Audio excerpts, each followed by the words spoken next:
Welcome back. Now it is time for us to formally begin the study of the first law of thermodynamics. We begin by considering the word adiabatic. This is the first word which is specific to thermodynamics. First thing is adiabatic is an adjective.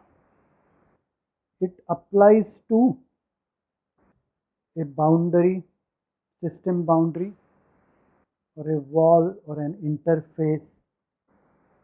It can also apply to a system and can also be applied to a process.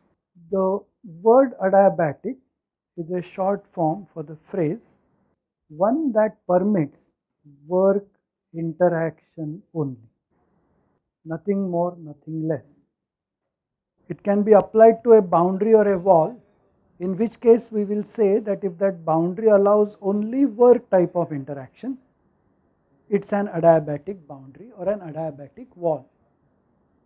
Using our idea of operational definition, we can at any time determine whether a boundary is adiabatic or not by doing the following experiment.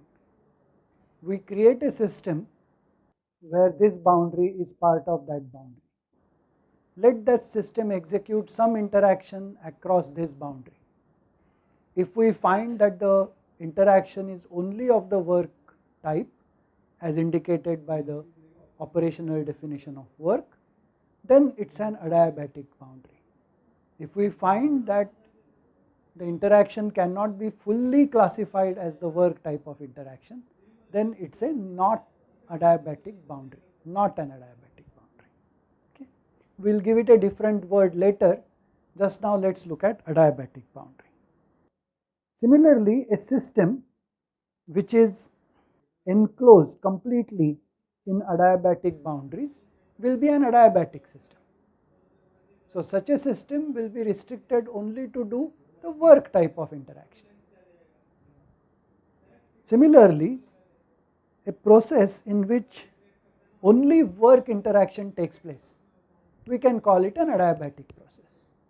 So this way we will notice that the adjective adiabatic can be applied to a boundary, a wall or an interface, can also be applied to a system, can also be applied to a process.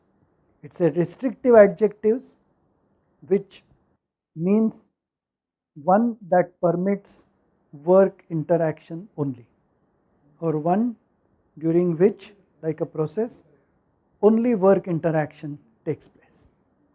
Now we are going to look at Carathéodory's form of the first law.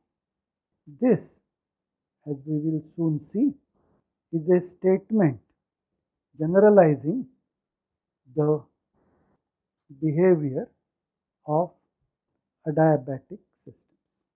A small diversion. Why do we consider Carathéodory's form?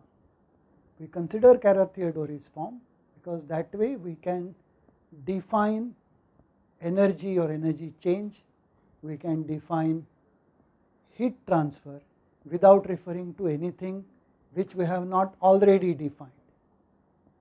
Because if we use something in our definition which is not already defined, it is possible that we may get into the trap of circular definitions.